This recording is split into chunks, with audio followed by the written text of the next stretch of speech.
Hi, and welcome to another edition of our People First interview series, where we shine a light on great companies that not only do interesting and cool work, but most importantly, look after their people.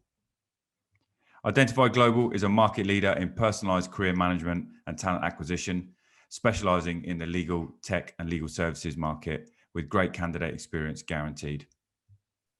Check out identifiglobal.com for more information on the roles we cover and our latest jobs. This week, I have the honour of welcoming James Morrey-Jones, Senior Director of Consilio. Consilio's consulting and services team assists legal departments of multinational corporations and their outside counsel to respond to legal matters, reduce legal spend, minimise risks, and operate more efficiently. Hi, James. How are you? Good morning, Pete. It's great to be here, and thank you for inviting me. No problem. Thanks for coming on. Appreciate it. Whereabouts are you in the world? I'm in South London, and it's the weather's not as great, but it's good and muggy today. So yeah, well, hopefully it gets better soon. Before we get into it, James, we'll talk about Consilio, but tell us a bit about yourself. What do you do when you're not leading the charge at Consilio? I try and keep busy. I try to exercise. I tried something new this last weekend. Went out on the river on a kayaking course. So really enjoyed that. So I try and be busy when I'm not working. Yeah, that's something I'm looking at with my sons at the minute. Actually, it's just something a bit different to do. So you recommend it, do you? Certainly do. It was really good fun. Balance wasn't that great, and I went in and got wet a couple of times. So, but it was really good.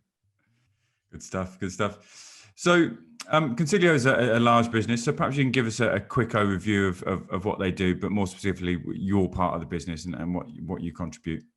So, I'm accountable for the project management team at Consilio across EMEA.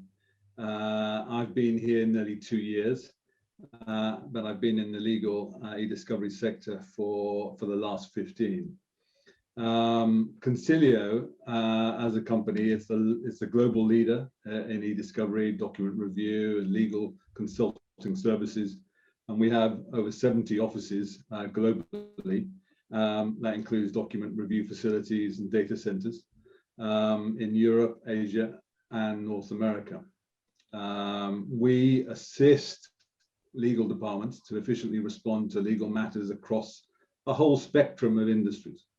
Right. Okay. Yeah. Fantastic. And I know from and I'm going to promise not to go back too far. Sure. But if we can go back to sort of the dreaded March 2020 and what happened at Consilio and specifically your part of the business, what was going on there? For such a global business, what were the conversations being had at both the sort of global and local level? That was 15 months ago now, and it seems a long time with all the things that have happened since. So looking back then, we had already started as a global business to make arrangements for our teams, specifically in the APAC region, because that's where this all blew up from. And so we then started to think about what we needed to do here at home, here in EMEA, for example, but also in the US, and make preparations in case the need arose. So that meant trying to identify the correct equipment that we needed for our teams if they were going to work from home. We started looking at people having to do that, putting people on notice. And if we didn't have the right equipment, and most of us didn't really, when you think about it, we were moving everybody from the office to home. We had to put our orders in and really quickly, because if I remember, trying to get a mouse pad, a mouse or a keyboard after April last year was really difficult to do. There was a lack of stock in the industry. Yeah, I can imagine. People just assume that big companies like yourselves would just have everything ready to go, but it's not the case, and it becomes a logistical nightmare for just as bigger companies as well as small companies. Yeah. So, and I know from our previous conversations that, you were worried. What was going through your mind from a sort of personal and team perspective? More of a concern really for the team, for our business, for the families, and on a personal level, how I was going to deal with this. I've spent my whole career working from an office, even when I was on the road selling. And as individuals, we all have our own personal lives, and the impact on each of us was going to be different. The challenge for us as a business and as leaders was to ensure that we took care of our clients and our colleagues alike, because whichever way you approach it, you can't have quality in life unless you look at both of those areas. Yeah, and I know you because you quite like going into the office, don't you? Or you did. I did, and part of that was really just meeting people. And I know it sounds strange, but when you look back, it was also seeing strangers, even what was going on and what was going on around you on the train or whatever. So and I did, and I still do miss that social interaction, but we've sort of learned to live with that. Yeah. So, I mean, we've talked about the equipment wise, but what were your teams demanding most from you? I think contact, communication, and at that time, early on, was support to get established at home. Each person in our business had different circumstances to deal with. Some had older family, living at home, who were more vulnerable to what was going on. Young children and the closure of schools, and for many, especially in central London, a limitation of space. To work from home, people working or living in studio flats, and even flats where they're sharing with other people who are also working from home. And so that was probably early on that the biggest, I think, concern for people, and what was on their minds is how they were going to deal with this. And we all expected it to last 3 or 4 weeks, and then we'd all be back in the office. And here we are 50 months later, and we're just thinking of how we're going to go back. Yeah. And how did you or Consilio meet that demand and those issues that your teams were facing? So we set up daily calls for each team, and it was an opportunity to talk through the day-to-day issues of work, but also provide that connection with others. We also helped individuals with where they needed flexi time, and equipment. So where people needed a desk or something like that, or a table that was of a certain size, we tried to look for those at the time, and to take care of those things that we all take for granted. Initially we were taking straws for who was going to go shopping when, right? Because you could only go to the supermarket at a certain time. Right, yeah. And so we'd be on standby effectively to look after other people's projects while they went to the supermarket and did those things that we just take for granted every day. Yeah, absolutely. Yeah, people were getting used to doing those in the evenings or outside of their working hours, but yeah, it's not always possible when you're under lockdown and being restricted. So yeah, it's I think you underestimate those smaller, finer points which can make a big difference. So yeah, I really like that. What have you learned from this? I mean, as a person that's used to going in the office and managing people close to you, and yeah, more importantly, what have you learned about your team? What I think I've learned most is that we are resilient as people and as a team. We were also very agile. When I think about all the things that we accomplished together, and making those changes initially and beyond that, we were supportive of each other in helping people out, and also helping people outside of the business at the time. And with that comes humility, and I think we've learned that about each other in this period. Yeah. So, I mean, I know we've said you like going into the office, but has your view changed on that? Have you become more comfortable working from home these days? Or? It has changed. We had recruited people who were working remotely before the pandemic came. But I wanted at the time a stronger presence in the office, where we could talk to each other, we could train each other, develop each other. And it's changed, right? I feel that now working from home, we've had to do that. We've had to find ways to support each other, to do some of those things that we were doing in the office, train, help each other out remotely. And it's also brought with it a degree of work-life balance, with some financial savings for people as well in terms of their travel and subsistence. Yeah, absolutely.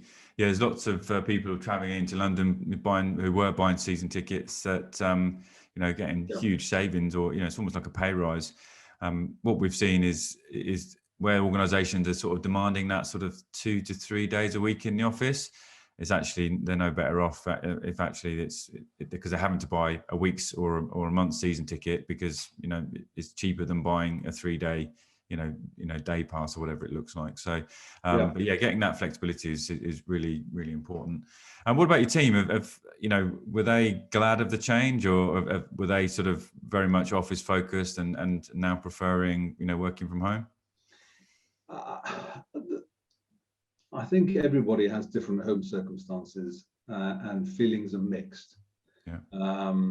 We all want to see each other, and we're liable to go and give each other a big hug, although we're not probably allowed to do that. I don't know what the restrictions are in certain areas now, but as the sort of weather allows, and as we can, we will come together socially first. But I think that's the biggest thing. We miss meeting with each other,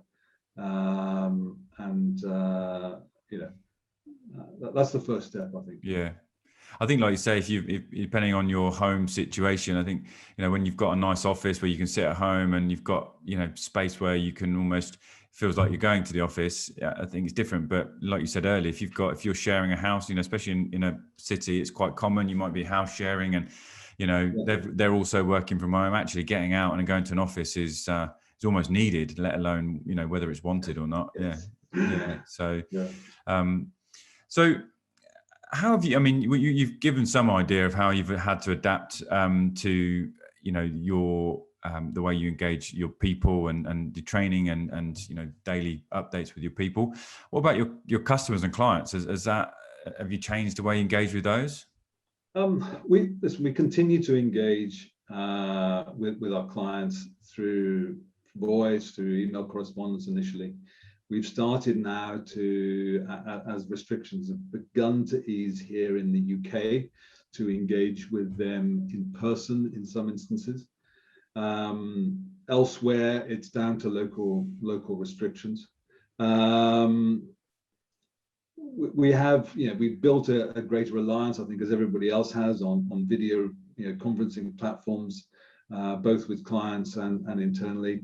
And we continue to put the team's safety first, work closely with clients as we navigate the changes ahead. Inevitably, we're trying to find our feet as we go forward, and talking to clients and seeing what's best for them and for our people. Yeah. And from a business perspective, what change, if any, positive or negative, did the sort of lockdown and COVID, did it have an effect on the business? Did it affect more parts of the business than others? It affected all of us. There's no doubt about that. But we've been very fortunate to continue to provide our various services to clients across the globe.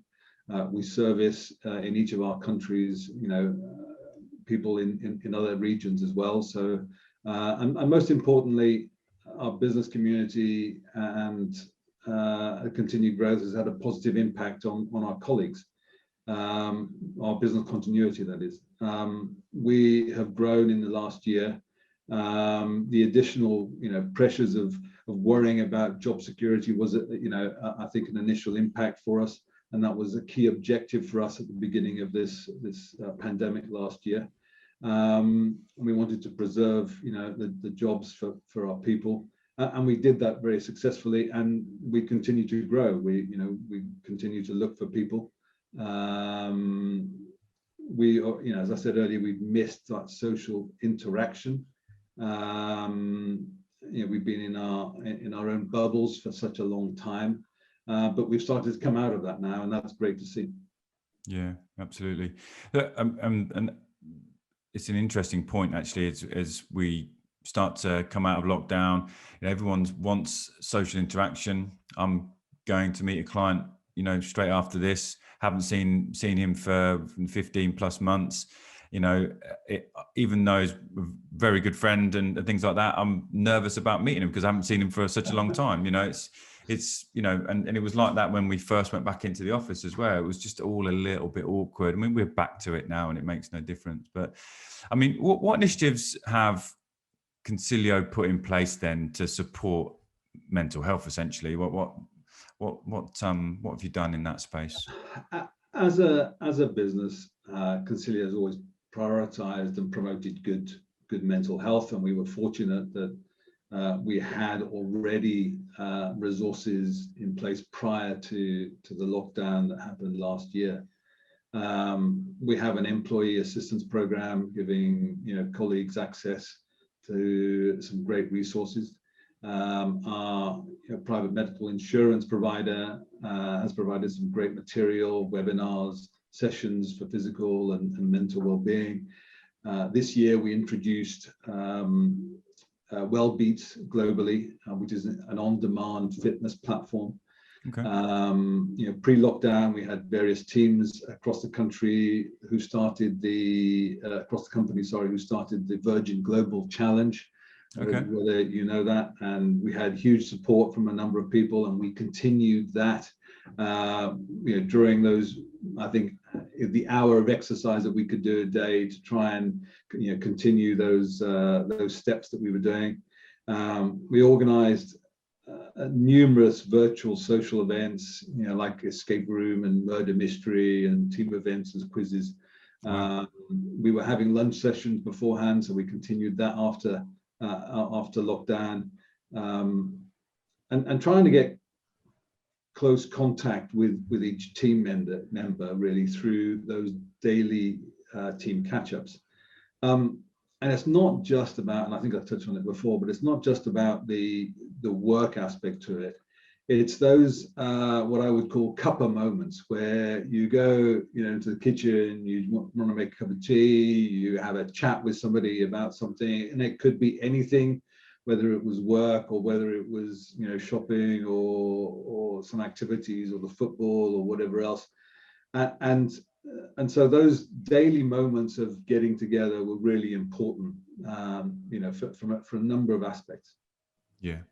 And we also supported individuals through voluntary activities outside of work. So we had people doing Helping Age UK and delivering food to those people who were in need, who couldn't necessarily get to the supermarkets. So we did quite a lot for individuals, and we promoted that. We've continued to push that on regular communications for people to have access to those. We had a recent employee survey, and the employee survey cited that Consilio was an inclusive company, and so we were really happy with that result. Fantastic. Yeah, I think one thing that's been smackingly obvious since the start of this is the need and the want for interaction and to be part of something, to be so working for an organization is much more than just a job, at the granular level for almost every person.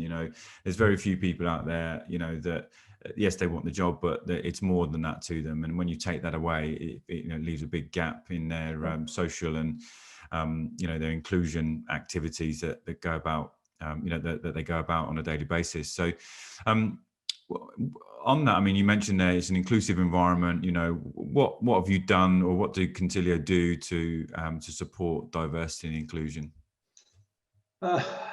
Diversity and inclusion is something that our CEO, Andy McDonald, and our executive team feel extremely passionate about. It's an intrinsic part of our company culture. We have 3 lead D&I roles within Consilio, and the board are committed to those. We meet on a regular basis every month to discuss the initiatives that we have in place. The members of the board represent a cross-section really of our business and corporate functions, and geographically as well. So last year, for example, we conducted 2 engagement surveys on D&I issues. We rolled out a company-wide training on unconscious bias, on race bias, on gender bias. We transitioned to a new improved recruiting and hiring platform to help us with those D&I questions and monitoring that. We started employee affinity groups across the business, with each one of those with an executive sponsor to each group. And these were based on feedback that we received throughout those engagement surveys. There's definite scope for us to continue our efforts and expand those affinity groups further, but we are pushing on that heavily across the business. Fantastic, yeah. And I think it's nice to hear an organisation actually doing something as opposed to thinking about it. We hear this a lot, where they have lots of meetings about things, but no feedback or no actual output from those meetings. So it's just fantastic to hear. So a couple of quick fire questions. Thank you for that, James. It's been really interesting and some rare insight into such a large organisation like yours.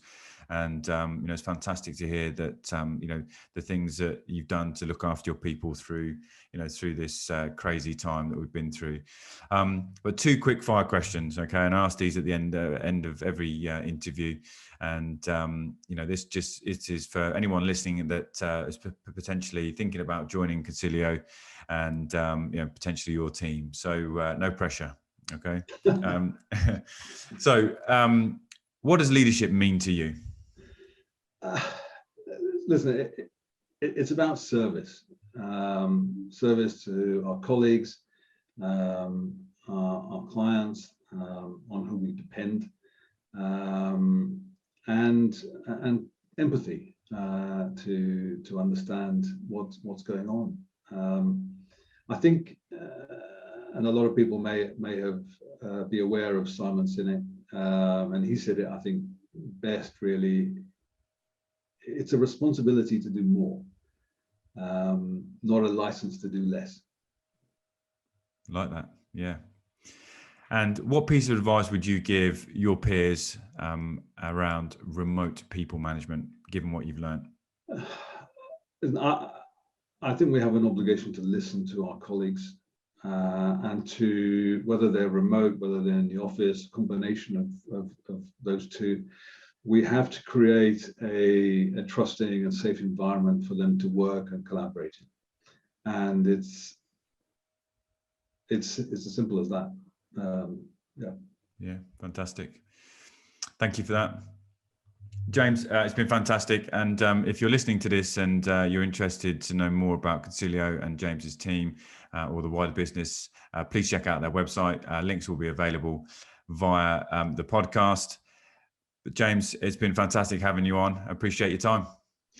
Pete, thank you very, very much. Have a great day.